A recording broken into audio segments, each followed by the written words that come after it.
8 አጀንዳዎችን የመለየት ወይንም የመቅረጽ ሂደት ስርዓቱን የተከተለና ግልጽ ነበር። ኮሚሽኑ በመጀመሪያ ደረጃ ከተለያዩ ባለድርሻ አካላት የአጀንዳ ግብዓቶችን ሰብስቧል።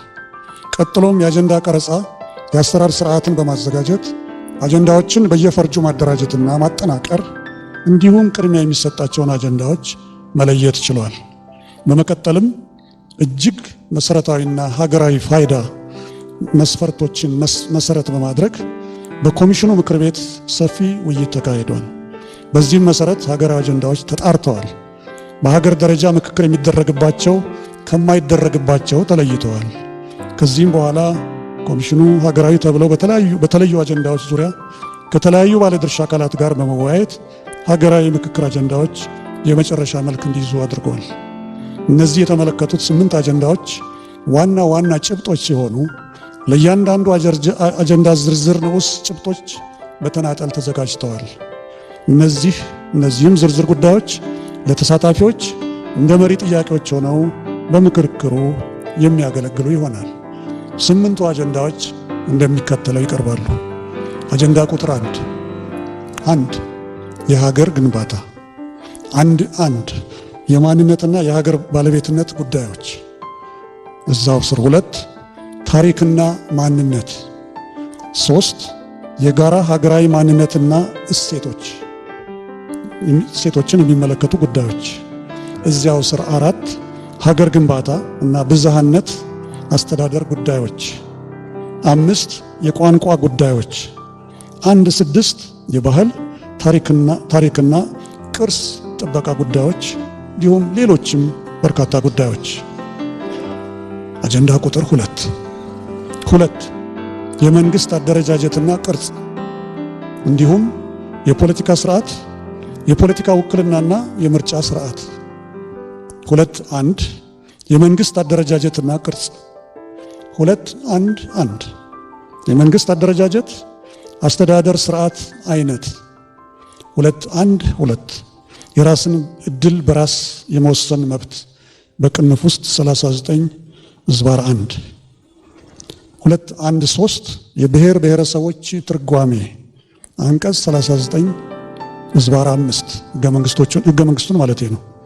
214 የፌዴራል መንግስትና የክልል መንግስታት መሪዎች የስልጣን ዘመን 215 የፌዴራልና የክልል መንግስታት ግንኙነት እዚያው ስር የስልጣን ክፍፍል የፌዴራልና የክልል መንግስት እዚያው ስር አሁንም የፊስካል ፌዴራሊዝምና የሀብት ክፍፍል 216 የክልል አስተዳደርና ወሰኖች እዚያው ስር የአዳዲስ ክልሎች አመሰራረት እዚያው ስር የክልል አስተዳደራዊ ወሰኖች 217 የህግ አውጪው አካል ወይም ፓርላማ መዋቅርና ሚና 218 ህገ መንግስትን የመተርጎም ስልጣን 219 የህገ መንግስት ማሻሻያ ስርዓት አንቀጽ 104 እና 105 2 የፖለቲካ ውክልናና የምርጫ ስርዓት ጉዳዮች ከስሩ 221 የሀገሪቱ የምርጫ ስርዓት 222 የመድብለ ፓርቲ ስርዓት 223 የፖለቲካ ፓርቲ አደረጃጀት 224 የመንግስትና የገዢ ፓርቲ ሚና መለያየት 225 የምርጫ ክልሎች አወቃቀር 226 የፖለቲካ ፓርቲዎች የመንግስት ሀብት አጠቃቀም። አጀንዳ ቁጥር 3 የፌዴራል ከተሞች አዲስ አበባና ድሬዳዋ 3 የአዲስ አበባ ጉዳይ 3 የአዲስ አበባ ህጋዊ አቋም እዚያው ስር አዲስ አበባ ከኦሮሚያ ክልል ጋር ያለው ግንኙነት ከዚያው ስር የአዲስ አበባ ከተማ የበጀት ድርሻ ጉዳይ 312 የፌዴራል ዋና ከተማ ጉዳይ 313 የአዲስ አበባ ፖሊስና ፍርድ ቤት ጉዳይ 314 የአዲስ አበባ ወሰንና የቦታዎች ስያሜዎች 315 የአዲስ አበባ ከተማ የሥራ ቋንቋ 316 የአዲስ አበባ ከተማ ታሪካዊ ቅርሶች አካታችነት ጉዳይ 32 የድሬዳዋ ጉዳይ 321 የድሬዳዋ ህጋዊ አቋም፣ 322 የድሬዳዋ ከተማ የወደፊት አስተዳደራዊ ሁኔታ፣ የህዝቦቿ ውክልና እና ከኦሮሚያና ሶማሌ ክልሎች ጋር ያላት ግንኙነት፣ 323 የድሬዳዋ በፌዴራል መንግስት ውክልና፣ እዚያው ስር ድሬዳዋ በፌዴሬሽን ምክር ቤት የሚኖራት ውክልና ጉዳይ። አጀንዳ ቁጥር 4 የሃይማኖት ጉዳዮች 411 በሴኩላሪዝም እና በሃይማኖት ነጻነት መካከል ጤናማ ሚዛን መጠበቅ። 412 የሃይማኖት ነጻነትና ገደቦቹ። 413 አነስተኛ የተከታይ ቁጥር ያላቸው ሃይማኖት ተቋማት ጥበቃ። 414 ከባህልና ከሃይማኖታዊ እሴቶች ጋር የሚጋጩ ድርጊቶች ጉዳይ። 4.2 ታሪካዊ ቅሬታዎችና እርቅን የሚመለከቱ ጉዳዮች። 4.2.1 ታሪካዊ መገለል እና ልዩ ተጠቃሚነት። 4.2.2 የእርቅና እውቅና የመስጠት ሂደት። 4.3 በሃይማኖቶች መካከል ያለ ግንኙነትና አብሮ መኖር በተመለከተ። 4.3.1 ሃይማኖቶች መካከል ያሉ ውጥረቶች እና መፍትሄዎቻቸው። 4.3.2 በሃይማኖቶች መካከል የውይይት እና ምክክር ዘዴዎችን ማጠናከር። 4.4 ሃይማኖት በህዝብ ህይወትና ማህበራዊ አገልግሎቶች ውስጥ ያለውን መስተጋብር በተመለከተ።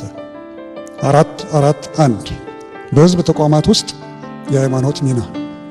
4.4.2 የሃይማኖት መድረኮች፣ ሚዲያና ህዝባዊ ውይይቶች። 4.4.3 የሃይማኖት ተቋማት የድምፅ አጠቃቀምና የህብረተሰብ መብት። አጀንዳ ቁጥር 5 የተቋማት ግንባታ፣ የህግ የበላይነትና ሰብአዊ መብቶች። 5.1 የሰብአዊ መብቶች። 5.1.1 ህገ መንግስታዊና ህጋዊ ማዕቀፍ ለሰብአዊ መብቶች ጥበቃ። 5.1.2 በሀገር ውስጥ የተፈናቀሉ ሰዎች መብቶች። 5.1.3 አካል ጉዳት ተጋላጭና የተገለሉ ቡድኖች መብቶች። 5.1.4 የሰብአዊ መብቶች ጥበቃ በግጭትና በጸጥታ ሁኔታዎች ውስጥ። 5.1.5 ለሰብአዊ መብት ጥበቃ ተቋማዊ ማዕቀፎች የማጠናከር ጉዳይ። 5.1.6 በውጭ የሚኖሩ ኢትዮጵያውያን ጉዳይ ዲያስፖራ የሚባሉት እዚያው ላይ የጣምራ ዜግነት መብት እውቅናና ሌሎች ጉዳዮች። 5.2 የህግ የበላይነት። 5.2.1 የህግ የበላይነት ህጋዊነት። 5.2.2 በህግ ፊት እኩልነት። 5.2.3 ተጠያቂነት። 5.2.4 የፍትህ ተደራሽነት። 5.3 የተቋማት ግንባታ። 5.3.1 የዲሞክራሲያዊ ተቋማት ገለልተኝነት ነጻነትና ተደራሽነት። 5.3.2 የፍትህ ተቋማት ነጻነትና ተጠያቂነት። 5.3.3 የጸጥታና ደህንነት ተቋማት ነጻነት ገለልተኝነትና አደረጃጀት። 5.3.4 የሶስቱ የመንግስት አካላት ሚዛን ነጻነትና ተጠያቂነት። 5.3.5 የመገናኛ ብዙሃን ተቋማዊ ገለልተኝነት ነጻነትና ተጠያቂነት። 5.3.6 የሲቪል ማህበራት ነጻነት ሚናና ተጠያቂነት። አጀንዳ ቁጥር 6 ማህበራዊና ኢኮኖሚያዊ እንዲሁም የአርሶ አደሮችና የአርብቶ አደሮች ጉዳዮች። 6.1 ማህበራዊና ኢኮኖሚያዊ ጉዳዮች። 6.1.1 የሴቶች ጉዳይና ተያይዘው የቀረቡ ጥያቄዎች። 6.1.2 የሀብት አስተዳደርና ፍትሃዊ የሀብት ክፍፍል። 6.1.3 የመሬት ይዞታና ባለቤትነት። 6.1.4 የህዝብ ቆጠራ።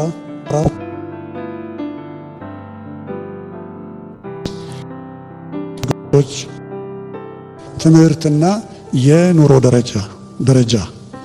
6.1.6 የሰራተኛ መብቶች እና ፍትሃዊ የሥራ ሁኔታ። 6.1.7 ዘላቂ ልማትና የአካባቢ ጥበቃ። 6.1.8 የተፈጥሮ ሀብት መብቶች እና ጥቅም መጋራት። 6.1.9 አካታች ኢኮኖሚ፣ ኢንቨስትመንትና ምርታማነት። 6.1.10 ማህበራዊ ደህንነትና የሥራ ዕድል 6.2 የአርሶ አደሮችና አርብቶ አደሮች ጉዳይ 6.2.1 የአርሶ አደሮችና አርብቶ አደሮች ተሳትፎና እኩልነት ተጠቃሚነትን የማሳደግ ጉዳይ 6.2.2 የግብርና ግብዓቶች ወቅታዊና ፍትሃዊ ተደራሽነትን በተመለከተ 6.2.3 የሕገ መንግስቱ አንቀጽ 40 ንዑስ አንቀጽ 5 እና አንቀጽ 41 እና ንዑስ አንቀጽ 8 ላይ የተጠቀሰውን ዘላን የሚለውን ስያሜ ማስተካከል 6.2.4 ነፃ የገበያ ዕድልና የገበያ ትስስር መፍጠር 6.2.5 የአርሶ አደርና የአርብቶ አደር ማህበረሰቦች የጋራ መልማትና ኢኮኖሚያዊ ድጋፍ 6.2.6 የአርብቶ አደሮች የኑሮ ዘይቤያቸውን ያማከለ የልማት ፖሊሲ አጀንዳ ቁጥር 7 ሙስናና መልካም አስተዳደር 7.1 የመልካም አስተዳደር ችግርና የሙስና ጉዳዮች 7.2 የጸረ ሙስና ስርዓት ግንባታ 7.3 የመልካም አስተዳደር ስርዓት ግንባታ እና 7.4 ፍትሃዊ ፐብሊክ ሰርቪስ በዚያ ስር 7.4.1 ፍትሃዊና አካታች ፐብሊክ ሰርቪስ 7.4.2 በብቃት ላይ የተመሰረተ የሰው ሀብት አመዳደብና ቅጥር የመጨረሻው አጀንዳ ቁጥር 8 ሰላም ግንባታ 8.1 የግጭት መንስኤዎችና አፈታት መንገዶች 8.2 ግጭቶችና መሳሪያ ያነሱ አካላትን በሚመለከቱ 8.3 የዘላቂ ሰላም መሰረቶች 8.4 ባህላዊ የግጭት አፈታት ዘዴዎች ዕውቅና ማጠናከርና ዘመናዊ ውህደት 8.4.1 ባህላዊ ዕውቅና እና ህጋዊ ማዕቀፍ 8.4.2 የእርቅና ይቅርታ ጉዳይ 8.4.3 የተኩስ አቁምና የሰላም ስምምነቶች 8.4.4 የሽግግር ፍትህ 8.5 ሃይማኖት ተቋማት ሚና በሰላም ግንባታ ሂደት ውስጥ እነኚህ 8 አጀንዳዎች ከቀረቡት ብዙ ሺህ መካከል ተመርጠው ሀገራዊ ፋይዳ ያላቸው ለኢትዮጵያ ሀገራዊ ምክክር ጉባኤ በቀጣዩ ከሐምሌ 8 ጀምሮ የሚወክሉን 130 ሚሊዮኖችን የሚወክሉን ህዝቦቻችን የሚመክሩባቸው አበይት ጉዳዮች ናቸው። በጣም ወደ ዝርዝር ውስጥ አልገባንም።